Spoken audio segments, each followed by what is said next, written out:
Ladies and gentlemen, the President of the United States, accompanied by the Director of the United States Information Agency, Joe Duffy, the Director of the Voice of America, Evelyn Lieberman, and the President of the Asia Society, Nicholas Platt.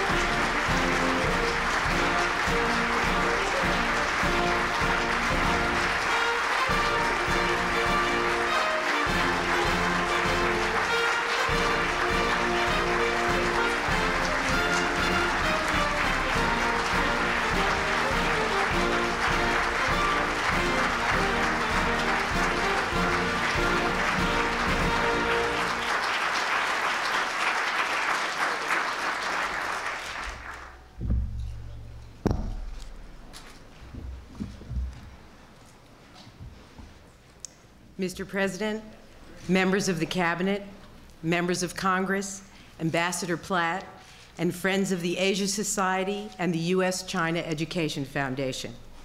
On behalf of Joe Duffy, Director of the USIA, David Burke, Chairman of the Broadcasting Board of Governors, and Kevin Close, Director of the International Broadcasting Bureau, I am happy to welcome you all to the Voice of America. Mr. President, it is an honor to have you here, and on behalf of our dedicated and professional staff, I thank you for coming to VOA. This is so great. I also want to welcome the students and teachers from 10 schools around the country who are participating electronically in today's event as part of the Virtual Trade Mission Program of the President's Export Council. We have 6 students here today from those schools in our auditorium. Welcome. Today's speech is being broadcast live in Mandarin, English, Arabic, Portuguese, Spanish, Russian, and Farsi, all via the Voice of America and our WorldNet television service. It will reach more than 100 million people around the world. 35 years ago, President Kennedy stood on this very stage and said, "We are not afraid to entrust the American people with unpleasant facts, foreign ideas, alien philosophies, and competitive values. For a nation that is afraid to let its people judge the true and false in an open market is a nation that is afraid of its people." True.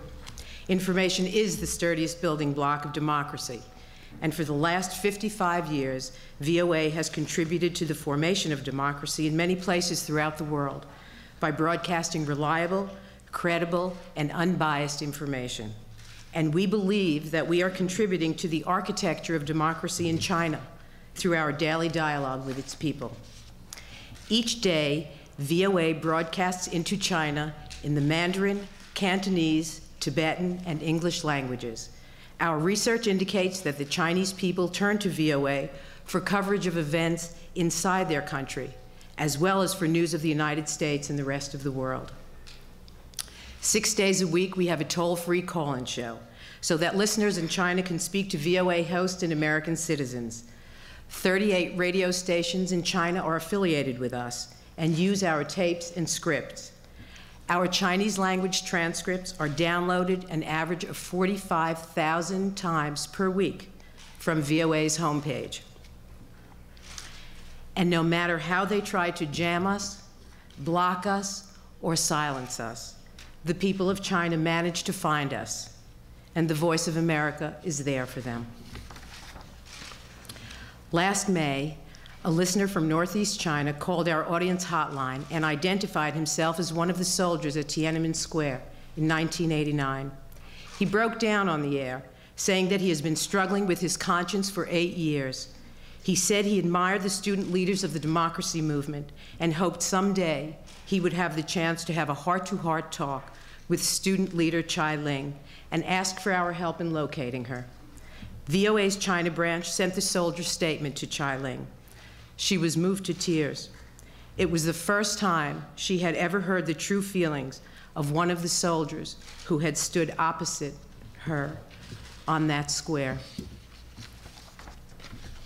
Every day, the men and women of the Voice of America, many of whom themselves have come to this country seeking freedom, strive to bring the sound of democracy to the world, and our broadcasts will continue to provide that lifeline of hope. I'd like now to introduce Ambassador Nicholas Platt, the President of the Asia Society. A veteran Foreign Service officer, Ambassador Platt accompanied President Nixon on his historic trip to Beijing in 1972.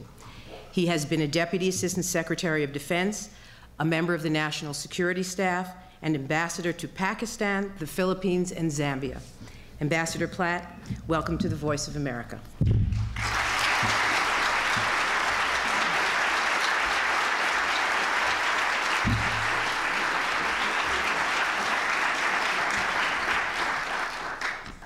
Thank you so much, Evelyn. The Asia Society and the U.S.-China Education Foundation are delighted to be here today at the Voice of America. Your hospitality is most appreciated. I have to say that over the last 36-7 years, I've tested your signal from weird locations all over Asia and Africa and other parts of the world, and it always comes in loud and clear. We're pleased to welcome so many of you here today. I particularly want to add my welcome to the students from the Virtual Trade Mission and to those of you listening in around the country. The Asia Society and the U.S.-China Education Foundation are educational organizations that place a very high priority on reaching our youngest citizens. We're both delighted that you're here. The Asia Society is a nonpartisan, nonprofit organization founded over 40 years ago to foster understanding of Asia and communication between Americans and the people of Asia and the Pacific. We do this through a wide range of programs, including major art exhibits, performances, media programs, international conferences, and lectures across the United States and Asia. We're based in New York, and we have offices in Washington, Houston, Los Angeles, Hong Kong, and Melbourne. The U.S.-China Education Foundation is also a not-for-profit organization, and it was formed in 1996 to educate the American people on the opportunities created by an expanded U.S.-China trade relationship and to promote an understanding that trade builds bridges to better communications between peoples and nations. Clearly, building bridges with China is a concern for both the Asia Society and the U.S.-China Education Foundation. Increasingly, it is at the top of America's international agenda. Therefore, we are privileged to hear today from President Clinton about his vision for this country's relationship with China. Ladies and gentlemen, the President of the United States.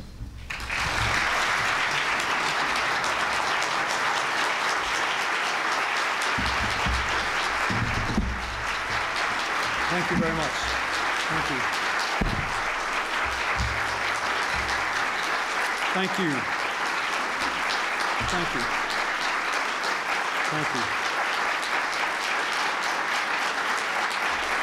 Thank you. Thank you very much.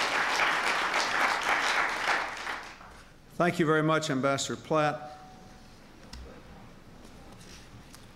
I thank the Asia Society and the U.S.-China Education Foundation for bringing us together today. I thank Senator Baucus and Congressman Dreyer, Matsui, and Romer for being here. Secretary Albright, Ambassador Barshevsky, National Security Advisor Berger, the other distinguished officials from the State Department, and I thank especially the members of the Diplomatic Corps who are here, and the students. And especially let me thank two of my favorite people, Joe Duffy and Evelyn Lieberman, for the work of the Voice of America and the USIA, all that they do to promote the free flow of ideas around the world. Next week, when President Jiang Zemin comes to Washington It will be the first state visit by a Chinese leader to the United States for more than a decade.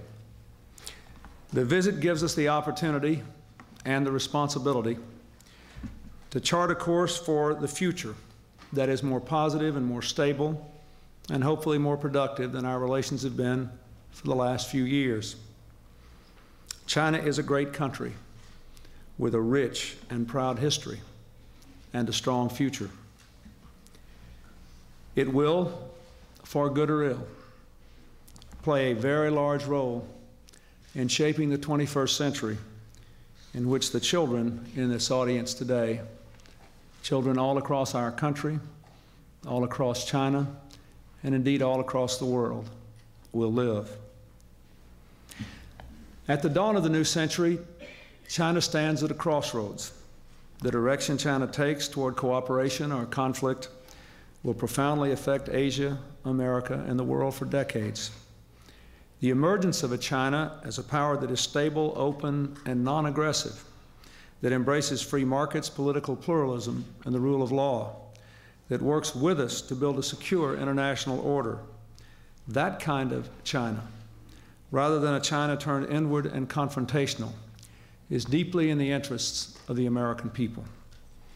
Of course, China will choose its own destiny. Yet by working with China and expanding areas of cooperation, dealing forthrightly with our differences, we can advance fundamental American interests and values. First, the United States has a profound interest in promoting a peaceful, prosperous, and stable world. Our task will be much easier if China is a part of that process, not only playing by the rules of international behavior, but helping to write and enforce them. China is a permanent member of the United Nations Security Council. Its support was crucial for peacekeeping efforts in Cambodia and building international mandates to reverse Iraq's aggression against Kuwait and restore democracy to Haiti. As a neighbor of India and Pakistan, China will influence whether these great democracies move toward responsible cooperation both with each other and with China. From the Persian Gulf to the Caspian Sea, China's need for a reliable and efficient supply of energy to fuel its growth can make it a force for stability in these strategically critical regions. Next week, President Zhang and I will discuss our visions of the future and the kind of strategic relationship we must have to promote cooperation, not conflict. Second, the United States has a profound interest in peace and stability in Asia. 3 times this century, Americans have fought and died in Asian wars. 37,000 Americans still patrol the Cold War's last frontier on the Korean DMZ. Territorial disputes that could flare into crises affecting America require us to maintain a strong American security presence in Asia. We want China to be a powerful force for security and cooperation there. China has helped us convince North Korea to freeze and ultimately end its dangerous nuclear program.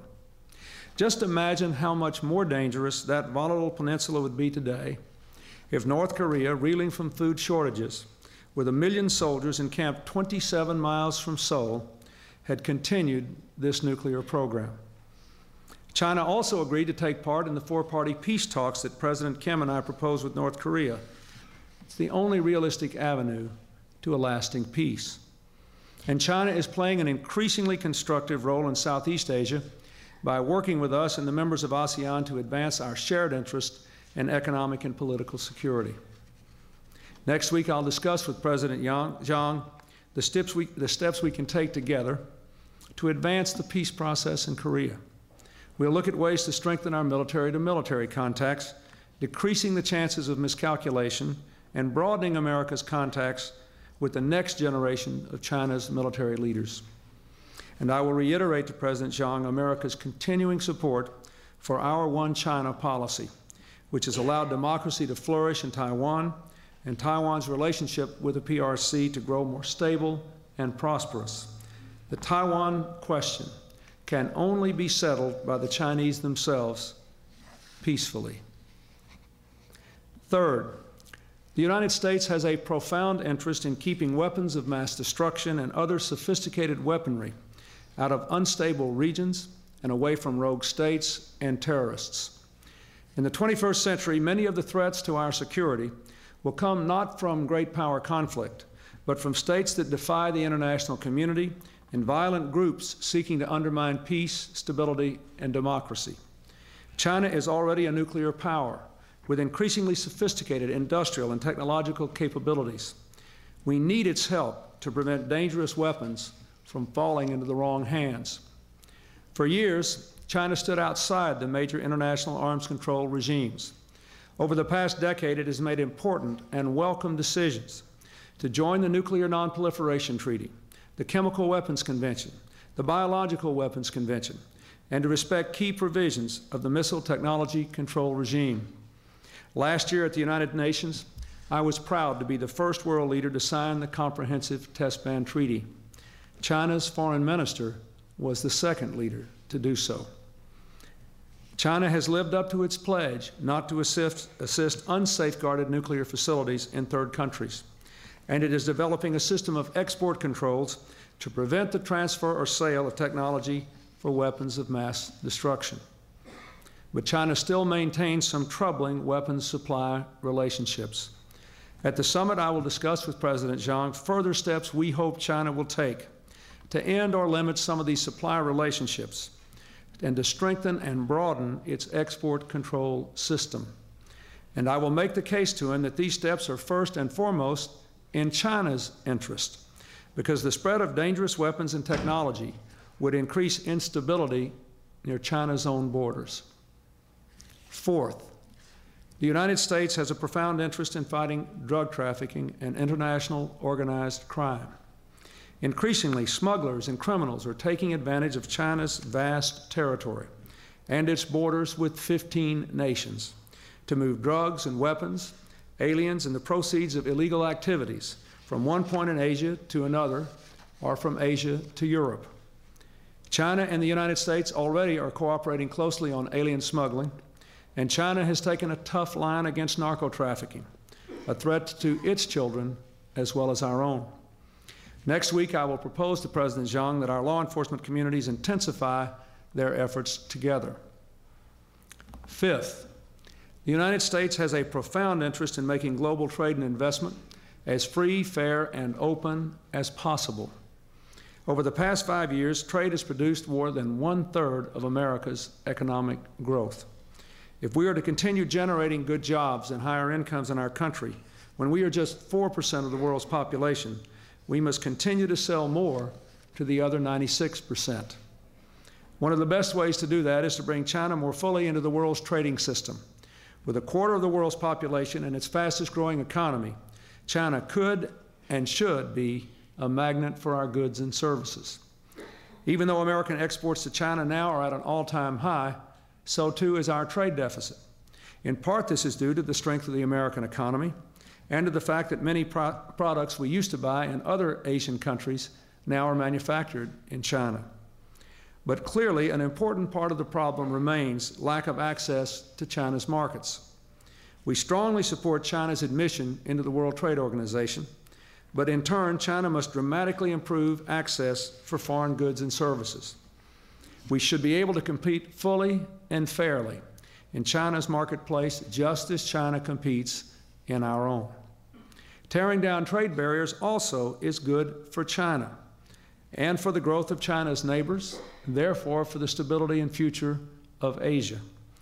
Next week, President Zhang and I will discuss steps China must take to join the WTO and assume its rightful place in the world economy. Finally, the United States has a profound interest in ensuring that today's progress does not come at tomorrow's expense. Greenhouse gas emissions are leading to climate change. China is the fastest growing contributor to greenhouse gas emissions, and we are the biggest greenhouse gas emitter. Soon, however, China will overtake the United States and become the largest contributor. Already, pollution has made respiratory disease the #1 health problem for China's people.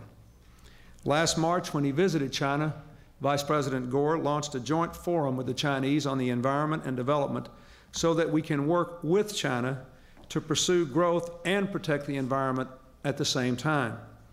China has taken some important steps to deal with its need for more energy and cleaner air.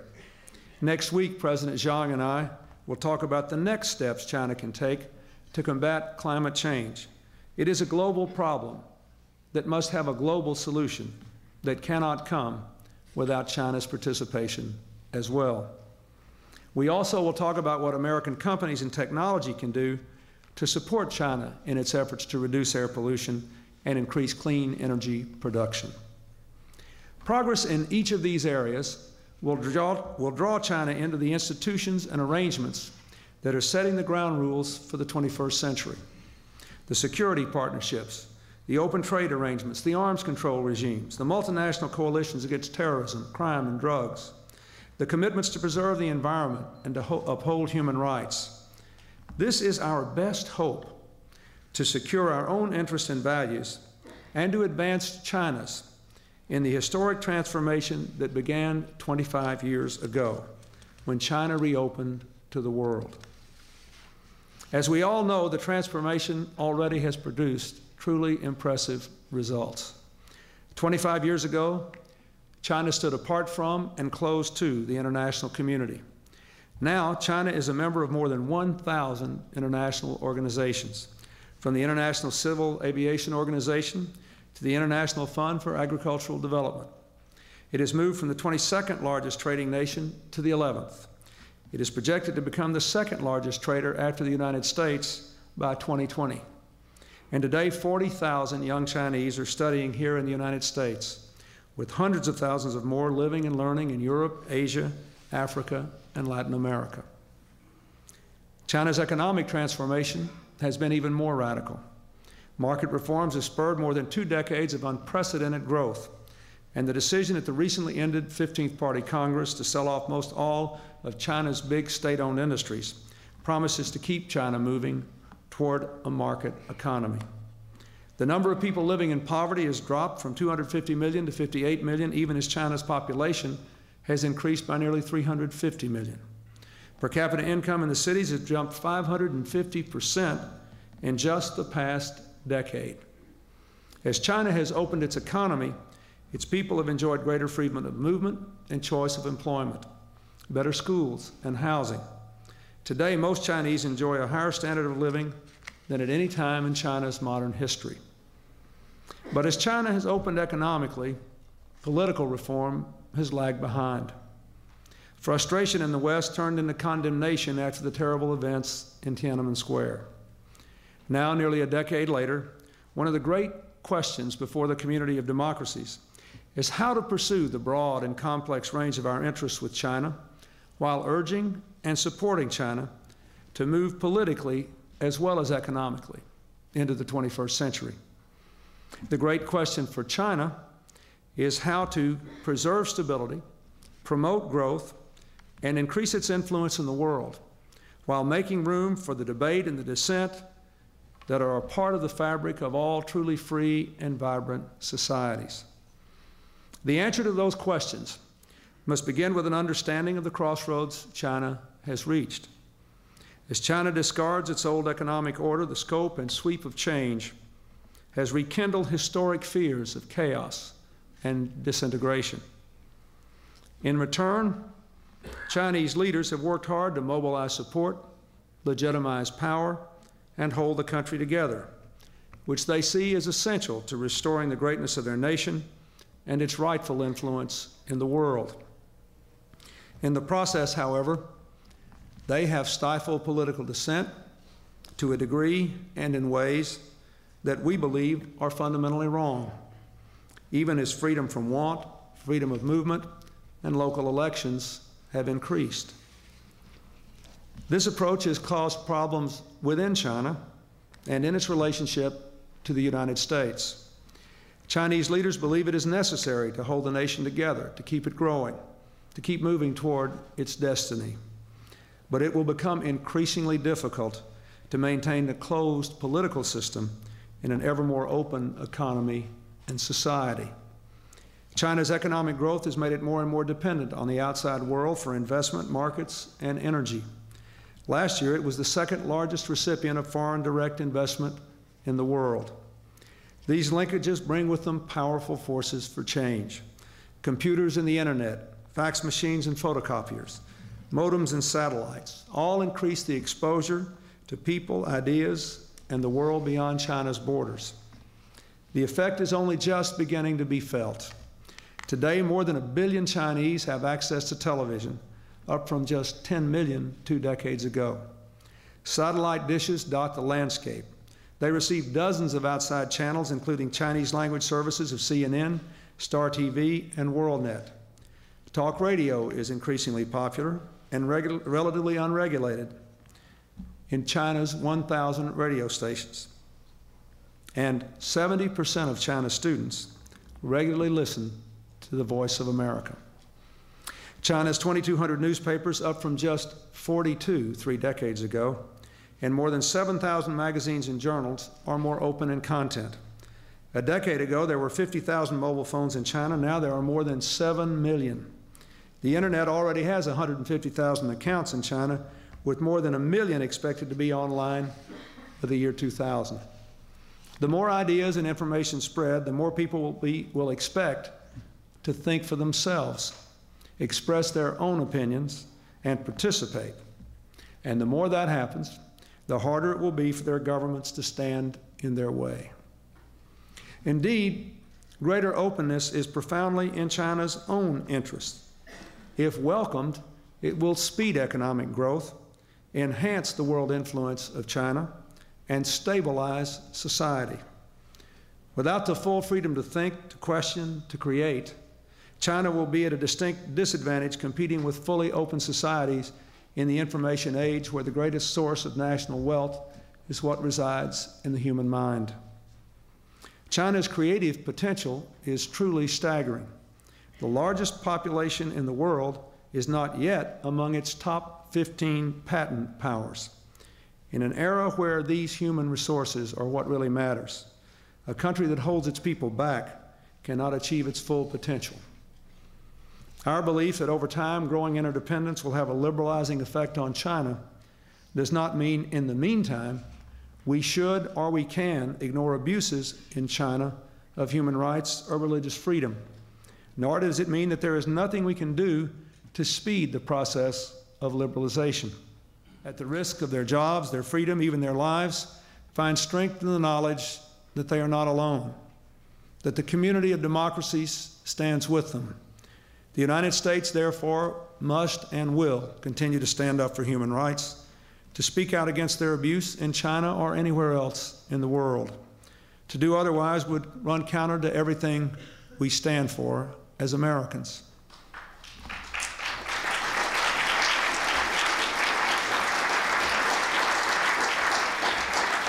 Over the past year, our State Department's annual Human Rights Report again pulled no punches on China. We co-sponsored a resolution critical of China's human rights record in Geneva, even though many of our allies had abandoned the effort. We continue to speak against the arrest of dissidents and for a resumed dialogue with the Dalai Lama on behalf of the people and the distinct culture and unique identity of the people of Tibet, not their political independence, but their uniqueness. We established Radio Free Asia. We are working with Congress to expand its broadcast and to support civil society and the rule of law programs in China. We continue to pursue the problem of prison labor, and we regularly raise human rights in all our high-level meetings with the Chinese. We do this in the hope of a dialogue. And in dialogue, we must also admit that we in America are not blameless in our social fabric. Our crime rate is too high. Too many of our children are still killed with guns. Too many of our streets are still riddled with drugs. We have things to learn from other societies as well, and problems we have to solve. And if we expect other people to listen to us about the problems they have, we must be prepared to listen to them about the problems we have. This pragmatic policy of engagement, of expanding our areas of cooperation with China while confronting our differences openly and respectfully, this is the best way to advance our fundamental interests and our values and to promote a more open and free China. I know there are those who disagree. They insist that China's interests and America's are inexorably in conflict. They do not believe that the Chinese system will continue to evolve in a way that elevates not only the human material condition, but the human spirit. They therefore believe we should be working harder to contain or even to confront China before it becomes even stronger. I believe this view is wrong. Isolation of China is unworkable, counterproductive, and potentially dangerous. Military, political, and economic measures to do such a thing would find little support among our allies around the world, and more importantly, even among Chinese themselves working for greater liberty. Isolation would encourage the Chinese to become hostile and to adopt policies of conflict with our own interests and values. It would eliminate, not facilitate, cooperation on weapons proliferation. It would hinder, not help, our efforts to foster stability in Asia. It would exacerbate, not ameliorate, the plight of dissidents. It would close off, not open up, one of the world's most important markets. It would make China less, not more likely to play by the rules of international conduct and to be a part of an emerging international consensus. As always, America must be prepared to live and flourish in a world in which we are at odds with China. But that is not the world we want. Our objective is not containment and conflict, it is cooperation. We will far better serve our interests and our principles if we work with a China that shares that objective with us.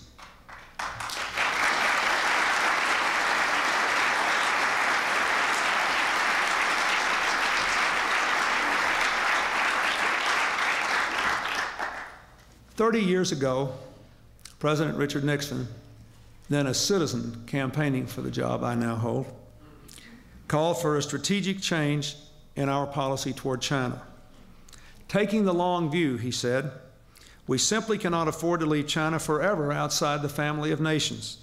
There is no place on this small planet for 1 billion of its potentially most able people to live in angry isolation.